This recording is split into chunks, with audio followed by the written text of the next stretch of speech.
আচ্ছা আমি বিএমপির নাম নিয়ে কোনো কথা বলেছি? এই ভাই আপনি কাকে আমি কি বিএমপির নাম নিয়ে কথা বলেছি? আপনি কথা বলেন, বলেন বলেন কথা বলেন কথা বলেন, আপনি কথা বলেন, আপনার সাহস তো কম না। আজকের ভিডিওতে যারা ক্লিক করছেন, আমি বেশি কথা বলবো না, 1 মিনিটের একটা ভিডিও চিত্র। যেই সমস্ত স্বাধীন দেশের স্বাধীন নাগরিক হয়ে আজকের ভিডিওতে ক্লিক করছেন, ভিডিওর শুরুতে একটা ক্লিপ দেখছেন, একজন আলেমের সাথে বিএনপির একজন নেতা হস্তাধস্তি করছে, তাকে এক প্রকার বেয়াদবি করছে তার সাথে। এই ব্যাপারটা নিয়ে একটা প্রশ্ন আপনাদের উদ্দেশ্যে। বিগত 16 বছর ফ্যাসিস্টের আমলে সর্বোচ্চ অপমানের শিকার, তারপরে যদি বলেন যে নির্যাতনের শিকার, গুম খুনের শিকার কারা বেশি হয়েছে? বিএনপি, জামাত ইসলাম, নাকি আলেম সমাজ? একটু কমেন্ট করবেন। আলেম সমাজের ভিতরে যারা পড়ে হেফাজত, খেলাফত, চরমনাই, এই সমস্ত দল, মামুনুল হকের কওমিপন্থী, সুন্নিপন্থী যারাই বলেন, কারা বেশি আক্রমণের শিকার হয়েছে, গুম খুন অপদস্থ লাঞ্ছনার শিকার হয়েছে? একটু কমেন্ট করেন তো।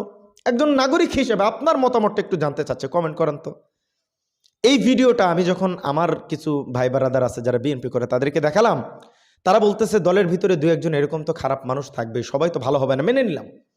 তারেক রহমান সাহেব নিজে বলছেন আমরা নির্যাতনের শিকার হয়েছি, কিছু মানুষ খারাপ থাকবে, তাদের বিরুদ্ধে বিএনপি অ্যাকশন নিচ্ছে, এটাও মেনে নিলাম।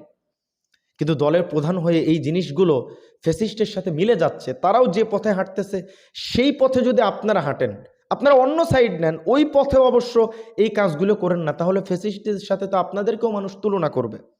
সবাই পোস্ট করতেছে, শুধু প্লট পরিবর্তন হয়েছে, মানুষ পরিবর্তন হয়েছে, রাজনৈতিক দল পরিবর্তন হয়েছে, ব্যবহার একই আছে। এখনো তো বিএনপি ক্ষমতায় আসে নাই, তার আগেই এই অবস্থা। আপনারা এটাকে কিভাবে দেখতেছেন একটু কমেন্ট করবেন। আমার আসলে ভাষা নাই।